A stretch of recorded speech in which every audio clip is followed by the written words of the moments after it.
Bonjour, ravi de vous accueillir sur le plateau de Village Semences pour ce grand direct, ce grand rendez-vous d'échanges, de débats, de rencontres. Et aujourd'hui, nous allons dépasser et de très loin les frontières de l'Hexagone, puisque nous allons nous intéresser au débat sur la sécurité alimentaire mondiale et sur le rôle parfois méconnu des semences en termes de stabilité géopolitique et aussi dans certains cas en termes de stabilité politique et de préservation de la paix. Alors on se souvient des graves crises ces dernières années, quand en Égypte par exemple, la farine est venue à manquer, il y a eu ce que l'on appelait les émeutes de la faim, ça a été aussi une des raisons du développement de ce que l'on a appelé un peu plus tard les printemps arabes. Et puis bien évidemment, on parlera dans cette émission du rôle aussi des entreprises semencières et a fortiori des entreprises françaises dans ce challenge de lutte contre la faim dans le monde. Dans quel rôle, quelles conditions. Et pour parler de tout ça, je vous présente nos invités en duplex de Rome. Sean Maguire, bonjour monsieur. Ah, bonjour. Alors, dites-moi, à la FAO, bien évidemment, la faim dans le monde, c'est votre préoccupation première. Aujourd'hui, on nous donne beaucoup de chiffres sur la faim dans le monde. On peut avoir un ordre d'idée, c'est combien de pays en difficulté et combien d'habitants sur la planète qui souffrent de la faim? À peu près, je peux pas dire exactement le nombre de pays, mais sur le chiffre de personnes, avec des problèmes d'alimentation, c'est 1,2 milliard. C'est énorme, c'est énorme. On se souvient des grands discours, des grandes incantations il y a quelques années où il fallait faire diminuer le nombre de personnes souffrant de la faim dans le monde et finalement, on n'y est pas très bien arrivé. C'est même pire qu'avant. À peu près, oui. Il y avait des améliorations il y a quelques ans, mais les derniers 2 ans, on voit un changement de direction, surtout avec le Covid.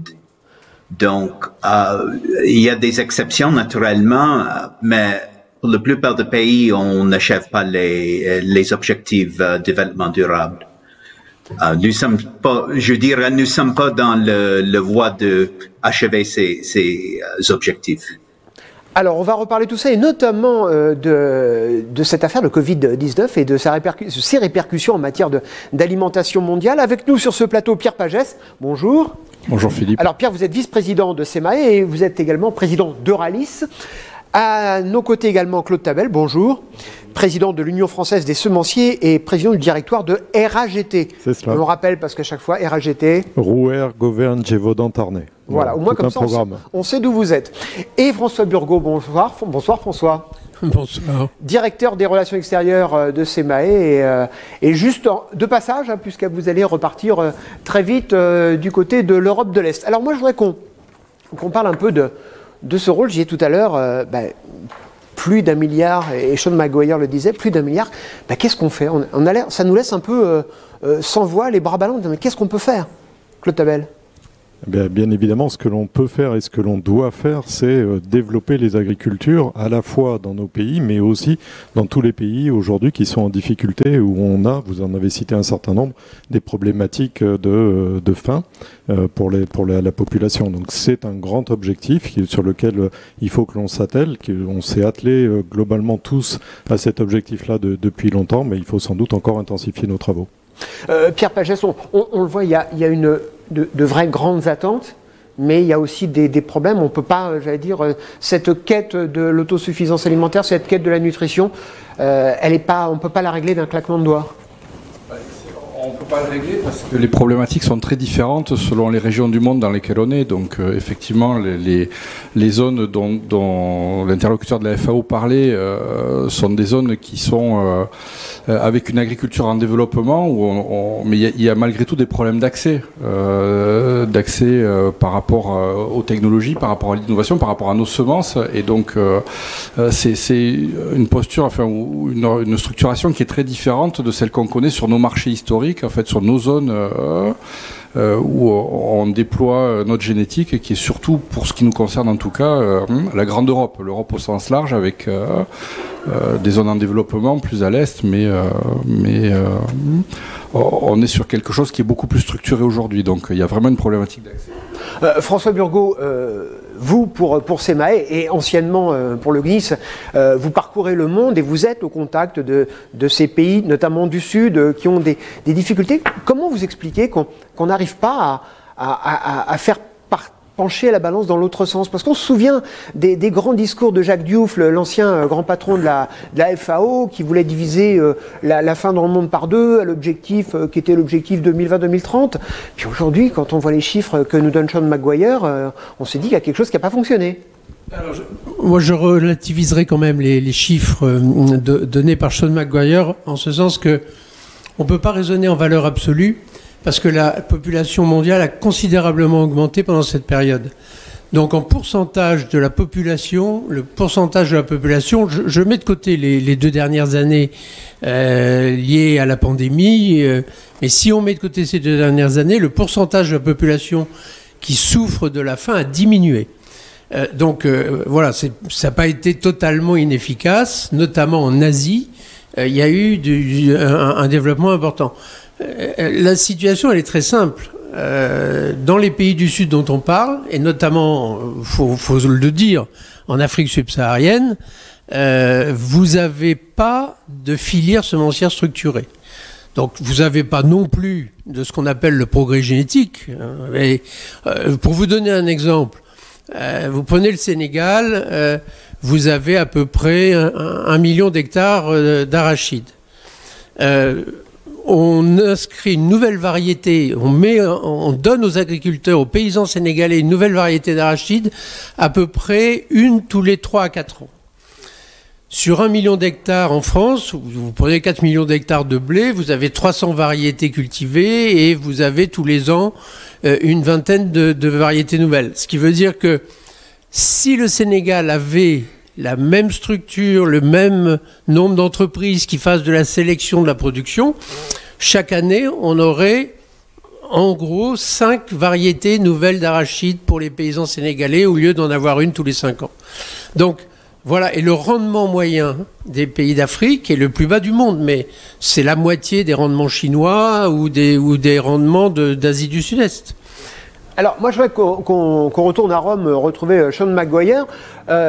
Pour régler ces problèmes, c'est vrai que pendant des années, la tentation, et c'était tout à fait légitime, c'était d'avoir recours de façon massive au programme alimentaire mondial. Est-ce que finalement, on ne s'est pas un peu trop défaussé sur le programme alimentaire mondial et on n'a pas trop regardé ce qu'il fallait préparer derrière, comme le disait François Burgot, structurer des filières et faire finalement ce qui est j'allais dire le slogan de la FAO, faire le pain. Oui, j'en suis totalement d'accord que la structuration des filières semencières, c'est une partie qui est très faible. Si on voit en Afrique, par exemple, l'adoption des variétés améliorées, c'est plus ou moins entre 25 et 30%. Ça dépend de culture.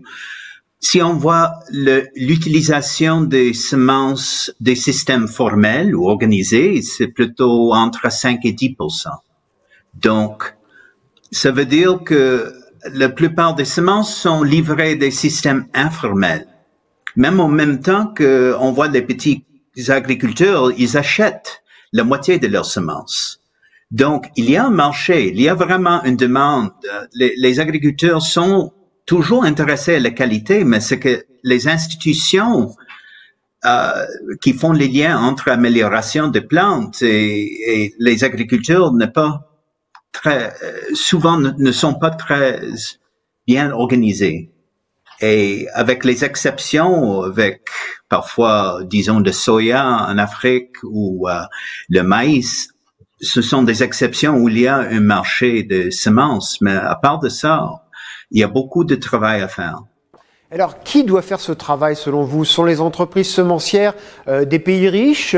C'est des produits qui doivent arriver d'Europe, par exemple? Comment on s'organise? Un peu, oui. Ça dépend naturellement de culture, mais il y a toujours l'espace pour un mélange entre le secteur public et le secteur privé en Afrique, parce que, disons, pour les cultures importantes comme le sorgho ou l'arachide ou le riz, le développement doit être dans les pays mêmes, ou au moins dans les régions. Après ça, les entreprises peuvent être pour semences, pour livrer les semences. Ça peut être des entreprises privées, naturellement, et nous essayons d'appuyer une gamme d'entreprises par des agriculteurs, des petits organismes coopératifs, etc. Et il y a aussi les secteurs privés plus commerciaux, qui va inclure aussi de l'Europe. Mais selon nous, la solution sera une grande partie des entreprises dans la région même. Alors, entreprises dans la région, peut-être, Claude Tabel, avec le soutien, les partenariats, voire même des prises de position directes des entreprises françaises ou européennes. Oui, bien sûr, parce que ce qui est très très important, ce qu'il faut bien comprendre, c'est que les variétés qui doivent être développées dans ces régions-là, elles doivent être évidemment adaptées à ces régions-là. Donc l'idée qui serait de dire on va produire des semences dans nos pays du Nord pour les envoyer dans les pays du Sud, ce sont des choses qui ont des extrêmes limites en termes d'adaptation. Donc on a besoin de travailler localement. On a besoin de faire de la sélection aussi localement. Et il faut aussi ne pas oublier le pas de temps pour créer de nouvelles variétés. Quand on dit qu'il faut 10 ans environ pour créer une variété, donc c'est des investissements qui sont des investissements lourds et qui sont des investissements longs. Aujourd'hui, ce sont plutôt, quand on regarde, notamment si on parle de certains pays d'Afrique, ce sont plutôt des recherches étatiques ou des recherches qui sont menées par des grands centres internationaux, soit au Mexique, soit en Syrie ou autre, mais donc ou aux Philippines. Et donc il faut pouvoir maintenant donner les conditions d'établissement d'une vraie culture semencière par des entreprises locales ou des filiales d'entreprises comme certaines entreprises qui sont représentées à l'Union française des semenciers. Mais il faut savoir que ça prend du temps, que c'est un investissement de longue haleine et surtout qu'il faut une stabilité dans les pays pour pouvoir développer. Vous ne pouvez pas demander à une entreprise de s'investir dans un pays si elle n'a pas un minimum de visibilité sur les 10 ou 15 ans qui viennent. Alors ça c'est posé comme ça, tout le monde comprend, mais on se dit, mais les entreprises semencières, comment elles font ?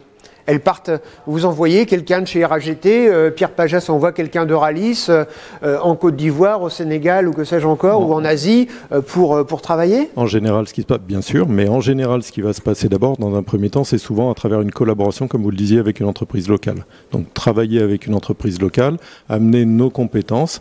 Il faut travailler avec un réservoir génétique, avec déjà des génétiques qui sont déjà adaptées. Donc ça passe aussi par une collecte ou en tout cas une identification de matériel adapté pour pouvoir travailler et lancer des programmes de sélection. Donc ça, c'est effectivement, on envoie des collaborateurs pour accompagner des partenaires locaux et plus après si affinité. Pierre Pagès, je voudrais qu'on parle d'un exemple qui n'est pas l'exemple africain, mais qui est un exemple iranien, où là, Euralis a eu un rôle à jouer directement. Expliquez-moi ce qui s'est passé avec les Iraniens. En fait, je pense qu'on peut s'inscrire dans des programmes. La structuration en filière, d'abord, elle est essentielle, parce qu'on ne peut pas arriver qu'en proposant des semences et puis sans les inscrire dans des projets plus globaux. Donc ça, et c'est exactement ce qu'on a fait en Iran, où on s'est inscrit dans un programme de développement de la culture du colza là-bas, donc il se trouve qu'on avait des génétiques qui étaient adaptées, donc ça nous a permis d'aller plus vite que ce que peut évoquer Claude. Et derrière, on n'est pas arrivé tout seul en fait. On est arrivé avec notre génétique bien sûr, mais avec tout un environnement technique et d'accompagnement, notamment des agriculteurs, sur la façon d'utiliser cette génétique-là, sur comment on le sème, enfin des choses assez basiques, comment on sème, comment on va récolter. Pour ça, on s'est appuyé sur des instituts techniques français, sur Terrinovia pour pas les citer, où on a mis en place un partenariat justement pour optimiser aussi l'utilisation de ces semences-là et pour que ça ait réellement une efficacité en fait et que ça porte, que ça accompagne ce développement. Et aujourd'hui ? Aujourd'hui, ça s'est un peu arrêté parce que Trump est passé par là. Donc, on revient sur ce que disait Claude. On a besoin aussi d'avoir un environnement politique qui permet d'accompagner ces démarches dans la durée. Donc ça s'est stoppé. Oui. Ce qui fait, François Burgot, que ça ne marche pas parfois en Afrique, c'est peut-être aussi ce dont Pierre Pagès parlait à l'instant, le manque de stabilité politique. Moi, j'irai plus loin. Je pense que c'est un problème profondément culturel et de vision de l'agriculture. En réalité, pour exprimer ça d'une manière qui peut parler aux agriculteurs d'ici, à un moment donné, enfin aujourd'hui d'ailleurs, c'est devenu tellement à la mode de parler d'agriculture durable, d'agroécologie, qu'il y a des gens, notamment des ONG, qui sont allés dans le Sahel pour dire il faut faire du semi-direct. Il faut savoir que le semi-direct, ça avait un sens dans un pays comme la France où on labourait les champs depuis des dizaines d'années. Mais au Sahel, ça fait 50 ans qu'on n'a plus labouré un champ. Donc, arriver avec des concepts, je dirais, européens, et le néocolonialisme n'est pas là où on le pense. Et donc, la question, c'est moi je reviens sur ce qu'ont dit Claude et Pierre. Nous, on travaille sur l'environnement. C'est-à-dire que, je prends l'Iran, au niveau de l'interprofession, nous, on a signé un accord avec le ministère de l'Agriculture iranien pour travailler sur les questions de catalogue, de contrôle de la qualité des semences, de propriété intellectuelle. Et effectivement, c'est cet environnement-là qu'il faut créer. Et pour finir sur le côté culturel, on a reproché des fois aux entreprises européennes de ne pas être beaucoup en Afrique. Mais quand elles y vont, très vite, vous avez des mouvements pour dire mais qu'est-ce qu'elles viennent faire et pourquoi elles viennent détruire nos variétés locales. Et voilà. Ça, est-ce que c'est vrai uniquement pour nous, Européens, et a fortiori nous, Français, ou est-ce qu'on retrouve cette même défiance vis-à-vis de sociétés américaines ou même de sociétés chinoises? On voit que dans des pays aujourd'hui, la Chine est très implantée dans tous les secteurs. Alors la Chine n'est pas implantée en semences dans le monde, très peu aujourd'hui. Oui, on va retrouver la même chose chez des Néerlandais ou des Américains. Voilà, mais encore une fois, il y a à un moment donné, il faut comprendre. Je reviens sur vos questions de souveraineté alimentaire. À un moment donné, il faut que les pays disent qu'est-ce qui est le plus important, c'est que je fasse mon pain ou que j'achète du pain. Donc ils vont dire, oui, ça serait bien que je sache faire mon pain. Ensuite, ils peuvent dire, ça serait bien que je sache faire ma farine. Et puis, ça serait bien, éventuellement, que je sache faire mon blé. Mais c'est comme ça qu'il faut remonter. Alors que vous avez des pays qui ont raisonné à l'envers en disant, il faut absolument que ma semence, elle soit nationale. Et à l'arrivée, ils n'ont pas de blé, ils n'ont pas de farine et ils n'ont pas de pain. Sean McGuire, est-ce qu'il y a, j'allais dire, une puissance de la semence? Est-ce qu'aujourd'hui c'est une arme de pouvoir, la semence? Est-ce que vous pouvez expliquer un peu plus de puissance dans le sens? Est-ce qu'aujourd'hui les chefs d'État, par exemple en Afrique, tiennent une partie de leur pouvoir au fait qu'ils contrôlent l'arrivée de semences dans le pays? Je dirais que non. On voit ça dans quelques pays. Je mentionne par exemple Syrie, où le contrôle de semences a été nationalisé et fait partie très importante de politique nationale, parce que il y a 15 ans, Syrie a pu exporter la production de farine, par exemple. Mais en Afrique, à part de, disons, l'Afrique du Sud, on voit pas vraiment les semences dans la politique nationale de ce sens. Et est-ce qu'il y a, François Burgot, une diplomatie de la semence aujourd'hui? Non. Votre micro. Pardon. Non, il n'y a pas de diplomatie de la semence. En réalité, alors en Afrique subsaharienne, la semence est souvent un outil électoral. Donc c'est pas un outil de pouvoir, mais c'est vrai que c'est de la subvention à court terme, c'est-à-dire un an avant des élections présidentielles ou législatives, on va subventionner des semences d'État pour qu'elles soient le moins chères possible. Mais ça fait pas une politique. Et non, encore une fois, il y a un décalage énorme entre le discours. Par exemple, l'Union africaine a voté une résolution dans laquelle la semence est extrêmement importante, et puis les réalités derrière de cet approvisionnement et de ce qui est offert aux paysans africains ou asiatiques. Alors, tout à l'heure, je parlais du rôle des entreprises françaises, on évoquait cela, Claude Tabel, ensemble. Est-ce qu'il n'y a pas aussi de formidables opportunités peut-être d'aller s'installer là-bas et de développer, par exemple, on va prendre l'exemple des RAGT, on peut prendre l'exemple d'Euralis, d'aller créer des filiales africaines. Bien sûr que c'est une opportunité intéressante et je pense que ça correspond aussi à nos missions et d'une certaine manière à nos valeurs aussi, de développer cela. Et je crois que vous le disiez aussi, ça a aussi un impact d'une certaine manière sur la paix dans le monde aussi. Toutes les grandes puissances mondiales sont des puissances aussi qui sont bâties sur une solidité agricole. Donc je crois que c'est important qu'on puisse le faire. Mais une fois encore, pour pouvoir le faire, il faut avoir une visibilité. Et malheureusement, on parlait là de décisions politiques qui sont essentielles. Le temps de la semence, le temps de la sélection n'est pas toujours compatible avec le temps politique et le temps des élections. Et donc c'est pas spécifique à des pays en voie de développement, c'est un peu le cas aussi chez nous aussi. Mais je pense qu'il faut que l'on puisse mettre en place toutes les briques et pour cela il faut une stabilité et comme le disait Pierre, il faut aussi une filière qui s'organise. C'est pas uniquement avoir de la sélection locale, c'est aussi avoir toute l'infrastructure pour pouvoir l'amener, la distribuer et puis pour que les entreprises investissent, elles ne sont pas que philanthropes, il faut aussi qu'elles puissent pouvoir faire tourner la machine, réinvestir dans les outils, réinvestir dans la sélection. Donc il faut régler les questions de propriété intellectuelle, etc. Donc c'est du temps qu'il nous faut.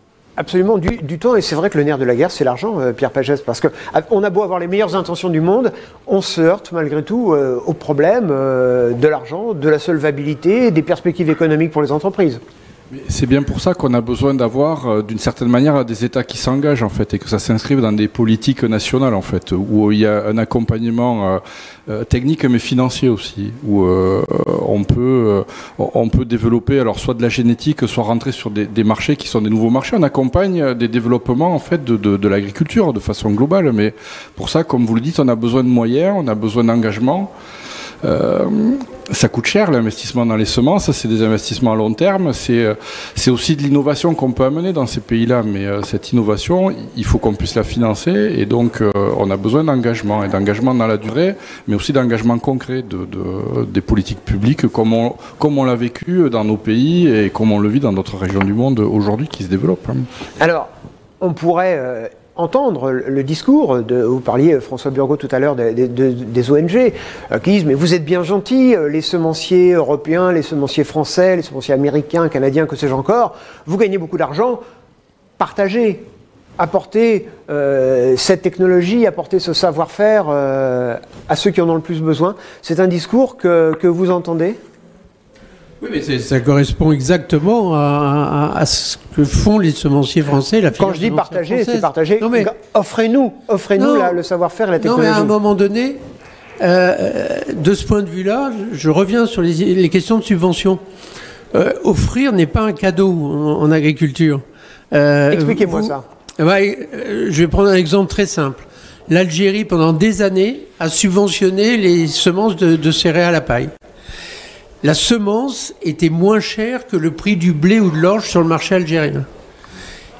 Et le résultat, c'est que les gens achetaient des semences et ils les revendaient comme blé ou comme orge sur le marché et ils ne les plantaient pas. Par ailleurs, si vous achetez pas, c'était l'État qui imposait les variétés. Donc au lieu que le paysan dise « voilà la variété que je veux », donc c'est pas la question. Le paysan africain, il achète des semences de légumes et il les achète au prix du marché mondial. Pourquoi ? Parce qu'il a un marché. C'est-à-dire que si je produis dans la banlieue de Dakar des tomates ou des carottes, je vais les vendre sur le marché de Dakar et je sais que j'ai des gens qui vont me les acheter. Et donc j'achète la semence.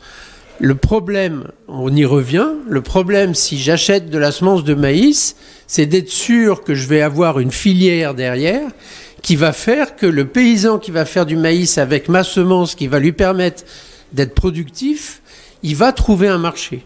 Donc, encore une fois, il faut remonter comme l'ont fait les organisations françaises. La semence en France, elle n'a pas été subventionnée par l'État. Simplement, l'État a mis en place les conditions, et je reviens à ce que disait Claude, il faut effectivement être là pour 10 ans, 15 ans. Et donc, il faut déjà le minimum, c'est que quand on arrive, quand une entreprise française ou hollandaise ou américaine arrive, elle soit bien accueillie et qu'on ne dise pas tout de suite « Ah, voilà, les semenciers viennent avec… Encore une fois, on n'impose pas nos semences. Si la filière française vend dans 150 pays, c'est parce que les paysans de 150 pays disent « Je veux cette variété française. Parce que je l'ai vue dans un champ, je l'ai essayé, et c'est celle-là que je veux. » Voilà, on vend un peu de sorgho au nord du Sénégal.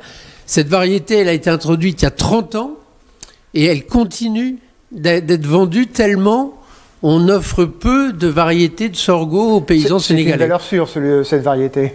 Oui, c'est ça.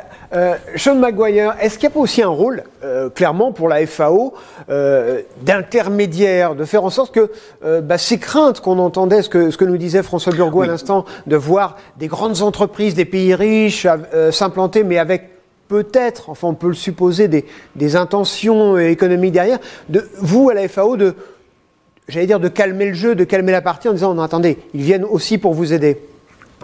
Oui, tout à fait. Ça c'est un des rôles le plus bien définis pour le FAO, c'est de organiser des discussions toujours avec l'invitation de pays membres nationaux, mais pour un processus politique.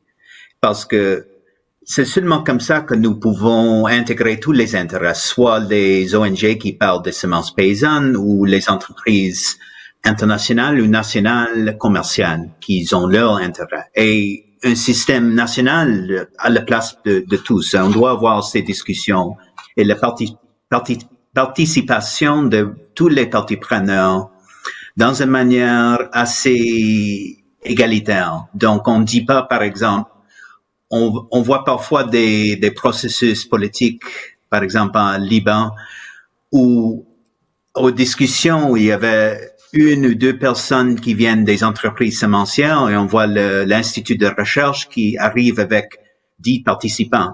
Et donc, quand on commence à parler de semences de base et qui va contrôler ça, ce sont les chercheurs qui disent non, c'est notre rôle, nous contrôlons, c'est notre responsabilité, on va pas faire de privatisation de cette fonction.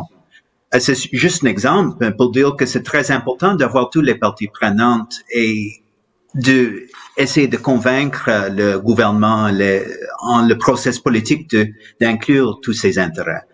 Et comme ça, ce n'est pas une solution magique. Naturellement, il doit y avoir des discours et débats, mais comme ça, au moins, nous avons le potentiel d'inclure tous ces intérêts et de créer l'espace pour les secteurs privés et pour les autres secteurs aussi.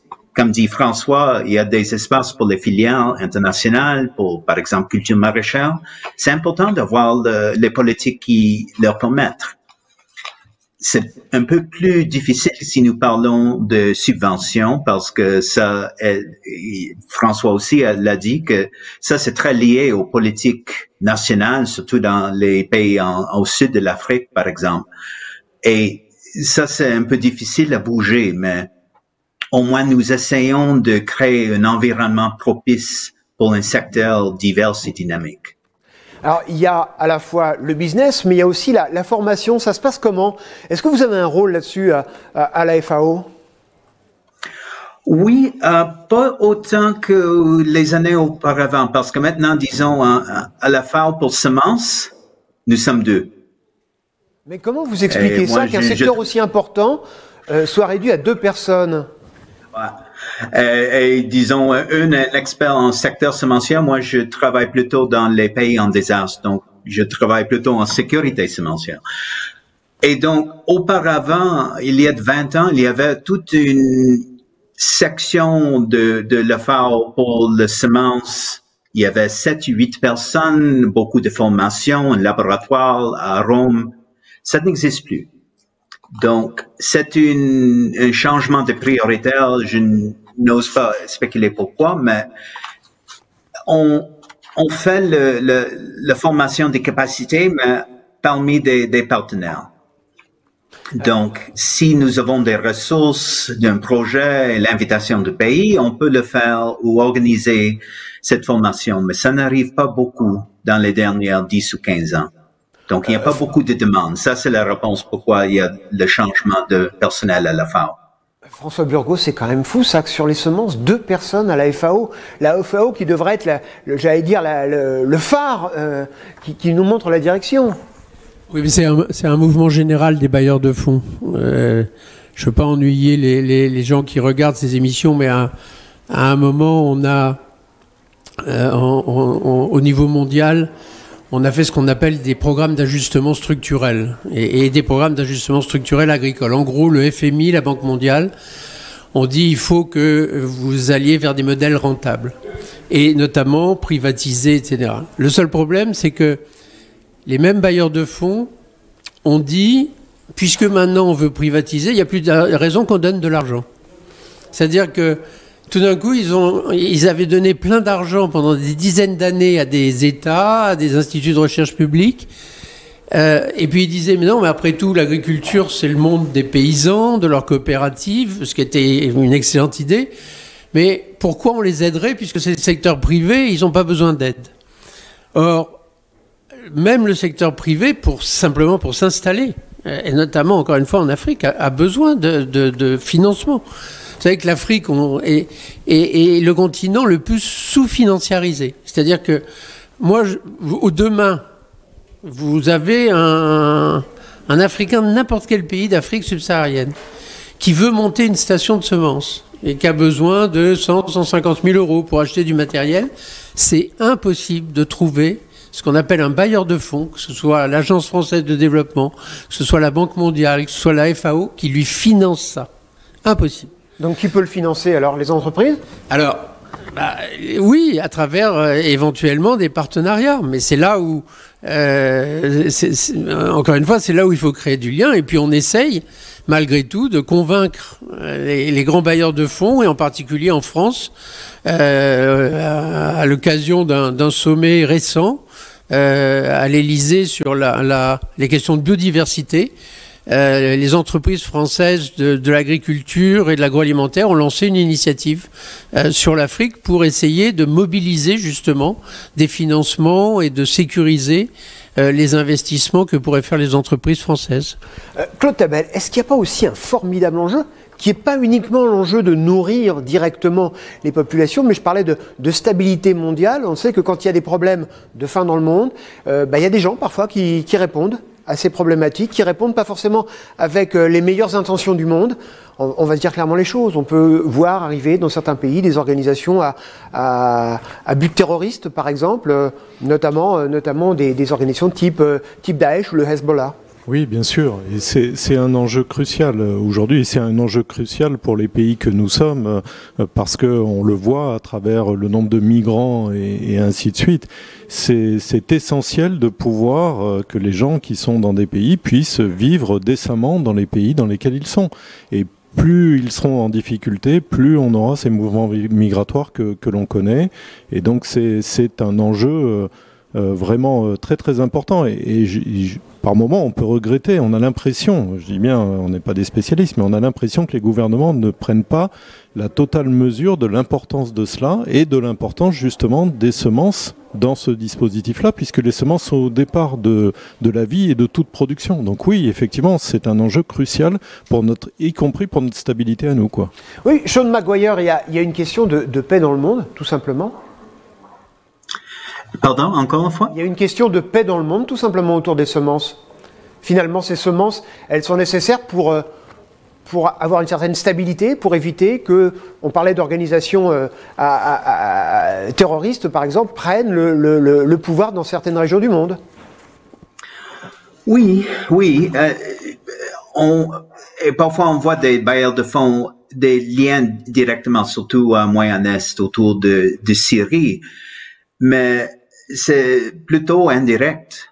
Donc, on a des projets pour, disons, par exemple, pour des populations déplacées, mais pas beaucoup d'investissements dans des pays fragiles pour améliorer la capacité de leurs institutions. Donc, les tâches que nous avons discutées auparavant pour aider le développement des secteurs, ne sont pas vraiment liés directement au conflit. par les bailleurs de fonds. Pierre Pagès, on voit, il est difficile d'avoir de l'argent, d'avoir les bailleurs de fonds qui répondent plus. Ou alors c'est toujours un petit peu, et d'ailleurs c'était souvent le cas, François Burgot, je pense que là je parle sous votre contrôle, on voyait dans les grands messes de la FAO, tout le monde la main sur le cœur disait oui on va aider tel type de pays, oui on va aider telle région du monde, et puis finalement on s'apercevait qu'une fois la réunion et les éclairages éteints, il n'y avait plus grand monde pour mettre la main au portefeuille ou signer des chèques. Alors est-ce que finalement ça va pas être le rôle, ça l'est déjà peut-être un petit peu, des entreprises européennes, françaises, mondiales, de prendre la main sur ce dossier? Mais il faut qu'on le prenne de façon plus large. Enfin, moi, je suis en charge d'une entreprise coopérative et je pense que le rôle qu'on peut jouer c'est plus un rôle de développement en définitive, et c'est plus se servir du modèle qu'on a construit en France pour voir comment on peut structurer de façon beaucoup plus large l'agriculture dans ces pays-là, à travers l'implication des agriculteurs, et on revient toujours au même endroit, la construction d'une économie agricole et d'une filière. Et ça, on a certainement des choses à amener, mais qui sont plus larges en fait. Et les semences font partie de ce package-là, mais ça peut pas se limiter qu'aux semences. C'est vraiment un appui plus global et plus macro qu'il faut qu'on fasse. Et est-ce que absolument. Et est-ce que vous, quand vous êtes sur le terrain, François Burgot, y a des salons, hein, on me souvient par exemple du salon de l'Afrique, le salon de l'agriculture de l'Afrique subsaharienne à une certaine époque. Est-ce qu'on n'a pas aussi fait rêver le monde agricole des pays du Sud avec des modèles qui ne sont pas forcément adaptés aux réalités de ces pays? C'est possible, mais pas dans les semences. Non, parce que, alors là, franchement, le progrès génétique est donné par une graine, il est le même dans le monde entier pour n'importe quel paysan. Donc la vraie question, c'est est-ce qu'il y a des gens pour améliorer ces plantes, pour améliorer ces graines et faire qu'elles répondent aux objectifs d'aujourd'hui. Alors, ce qu'on fait aussi, c'est que on a participé à essayer de créer des associations de ces semenciers. Ils ne sont pas nombreux, mais vous avez aujourd'hui, pour l'Asie Pacifique comme pour l'Afrique, vous avez des associations continentales. Il y a le SEMAE au niveau de l'Asie. Alors, c'est pas le SEMAE, parce que le SEMAE, je vous rappelle, est une interprofession, Philippe, qui regroupe toutes les familles et pas un syndicat d'entreprise. Donc, c'est les UFS. Il y a l'UFS pour l'Asie, alors. C'est les UFS de l'Afrique, etc. Et des entreprises, parce qu'effectivement, même si elles ne sont pas très nombreuses, vous avez quelques entreprises qui sont 100% africaines, notamment en Afrique australe et en Afrique orientale, un petit peu en Afrique du Nord, et donc toutes ces entreprises, elles se sont regroupées et on coopère, nous, avec ces entreprises pour les aider dans leur travail de collaboration, de lien commercial, etc. Vous parliez de formation tout à l'heure. On fait des appuis financiers pour des formations extrêmement spécialisées.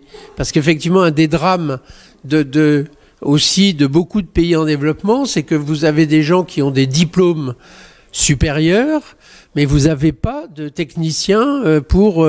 quand vous avez une station de semences, un technicien d'usine, ça n'existe pas. En tout cas, c'est pas formé.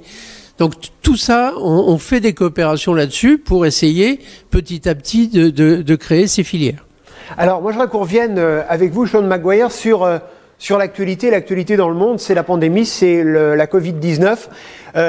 Vous disiez au tout début de l'émission que ça, si j'ai bien compris, qu'il y avait eu aussi un lien, un effet Covid-19 sur la faim dans le monde. Oui, ça c'est... nous attendons toujours les chiffres pour formaliser ça, mais les tendances sont que c'est une augmentation de pauvreté pour des raisons assez évidentes de Covid, et avec ça après un résultat une base de conditions d'alimentation et aussi de production. Par exemple, je mentionne seulement un pays, le Soudan du Sud. On voit une diminution de production de 50% l'année passée. Donc, il y a des changements assez dramatiques, pas totalement liés avec le Covid, mais parfois, on voit des problèmes d'accès. Un autre exemple sera Guinée-Bissau, où ils font l'exportation de cashew nuts. des noix de cajou, je pense. Voilà, absolument. Et cette exportation s'est éliminée à cause du Covid. Et donc, avec la destruction de cette filière, ces mêmes agriculteurs n'avaient pas l'argent pour acheter leurs semences pour les grandes cultures eux-mêmes. Donc, on voit des liens entre Covid et production dans plusieurs manières. Et alors là, il y a véritablement urgence à agir parce que une situation comme celle que vous décriviez dans le Sud-Soudan, c'est quand même pas une zone géographique particulièrement stable dans le monde, donc il faut vite intervenir pour éviter que ça dégénère. Ouais, exactement. Mais ça, c'est toujours le problème et nous n'avons pas mentionné ça jusqu'à maintenant, la question des semences d'urgence. Et par exemple, le Soudan du Sud, FAO seulement prend 11 000 tonnes métriques de semences chaque année. Donc ça, c'est important pour l'alimentation immédiate et pour la résilience des agriculteurs. Mais si vous pensez de perspective de secteur semencier, c'est vraiment un effet énorme et une distorsion potentielle énorme. Donc, comment est-ce que vous pouvez créer des filières durables si il y a des organismes humanitaires comme le FAO et les ONG qui achètent le 2/3 du marché? Alors, comment on fait? C'est quoi la C'est difficile, ouais, c'est difficile pour faire la transition. Ben, Soudan du Sud, c'est peut-être l'exemple le plus difficile, un des exemples les plus difficiles. Comment est-ce qu'on crée une filière semencière dans un contexte comme ça? Il y a des sections du pays où c'est plus stable, on peut faire la production semencière, on peut créer des filières.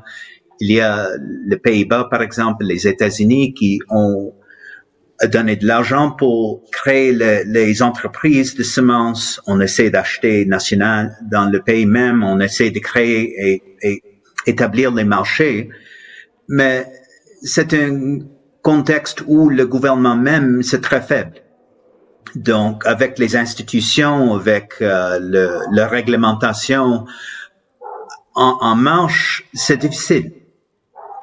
Et c'est pareil en plusieurs pays, disons le Tchad ou l'Afrique centrale, où il y a la volonté, mais pas vraiment la capacité des systèmes, des institutions nationales pour vraiment appuyer le croisement d'un secteur national. Donc, dans les pays très fragiles, pour faire la transition entre réponse humanitaire et vraiment le développement d'un secteur dynamique semencier, c'est difficile et parfois pas continuel. On avance un peu, on recule un peu et on essaie d'avancer à la fin, mais ouais, c'est difficile. C'est vrai que l'Otabel, ça semble être un dossier totalement ingérable et il n'y a pas de solution miracle parce que c'est vrai qu'on peut réagir tout d'abord le cœur sur la main en disant il y a une situation au Sud-Soudan, il faut agir vite, mais si on agit vite, quelque part on déstabilise aussi et on réduit à néant le travail de petits agriculteurs qui auraient pu eux-mêmes, qui attendaient ça pour vivre. Oui, ben c'est justement tout le paradoxe et toute la difficulté de ce système-là et de cette aide alimentaire ou voire même de semences importées que l'on va donc proposer dans des situations de crise par rapport à la destruction d'un tissu local qui déjà met beaucoup de temps à se mettre en place. Et on retombe toujours un peu sur les mêmes questions, qui est la stabilité, la volonté politique, la stabilité, le cadre, les filières qui s'organisent. Donc c'est quelque chose qui prend du temps.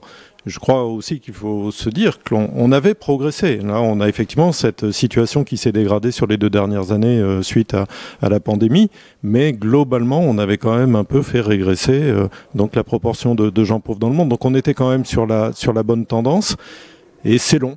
Voilà, c'est long et c'est ce qu'il faut qu'on se dise, c'est long, ça sera avec des à-coups, mais si on veut réussir, il faut effectivement que l'on donne tous les moyens, et y compris, vous parliez de la formation, donc il y a des efforts qui sont faits, y compris par les organismes de recherche publique, notamment en France, pour former les gens et pour les aider à s'auto-développer dans leur pays et développer des filières. Il faut simplement se dire que ça prendra encore du temps. Alors, on parle du système de recherche publique qui peut accueillir effectivement des chercheurs de ces pays-là ou des futurs cadres du système agricole de ces pays-là. Mais est-ce que vous en recevez aussi dans vos établissements, dans les coopératives agricoles, par exemple chez Euralis? Oui, on en reçoit. On accompagne. Moi, si je reprends l'exemple de l'Iran, on a fait exactement ce que disait Claude, essayer de déployer, d'amener des semences, bien sûr, mais de structurer une filière de production et de les accompagner.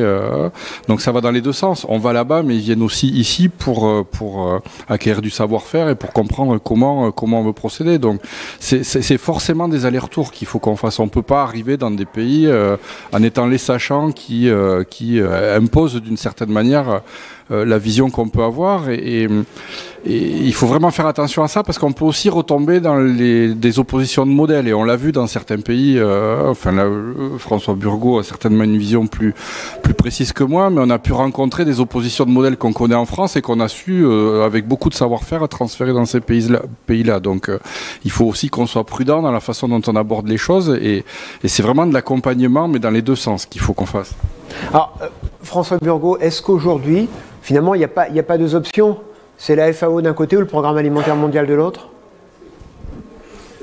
Non, il y en a une troisième, c'est faire enfin une vraie place au secteur privé de cette filière dans le monde entier. Et quand je dis le secteur privé, j'inclus bien sûr les agriculteurs. C'est là où il y a une absurdité, si vous voulez, parce que à la fois vous avez des coopératives d'agriculteurs français ou des entreprises familiales comme RAGT.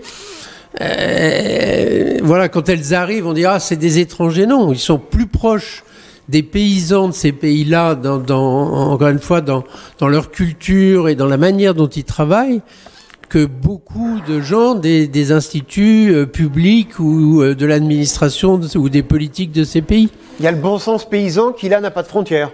Absolument. Il n'en a pas, à condition, encore une fois, de lui donner la possibilité d'exprimer ses choix et d'avoir la possibilité de faire des choix qui soient des choix économiques. Encore une fois, dans beaucoup de ces pays-là, par exemple, on dit qu'il y a des coopératives.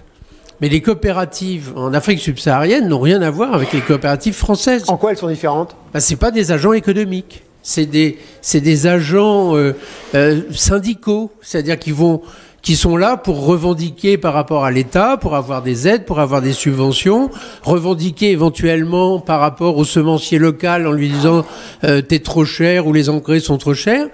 Mais c'est pas des gens qui vont investir dans la recherche. Pourquoi vous avez une recherche très forte en France? C'est parce que les agriculteurs ont dit « mais je veux, moi, investir dans la recherche, je ne veux pas dépendre ». Les questions de souveraineté alimentaire, elles se posent au niveau des peuples et donc dans des pays qui sont à 70% ruraux, au niveau des paysans de ces pays. Alors, Sean Maguire, en conclusion, on a vu les problématiques, les enjeux, on a vu aussi les moyens d'y répondre.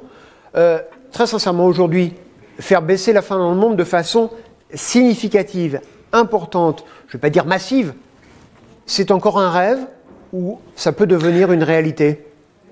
Oui, ça peut devenir une réalité, mais il faut vraiment comme discuter, cibler les prioritaires, soit avec les semences, mais aussi des autres parties, surtout économiques. On parle maintenant de systèmes alimentaires, le food systems, donc toute la filière. Il y a des solutions. Il y a vraiment le potentiel technique de le faire. On a discuté vraiment beaucoup de défis, soit de bailleurs de fonds ou la volonté politique, etc.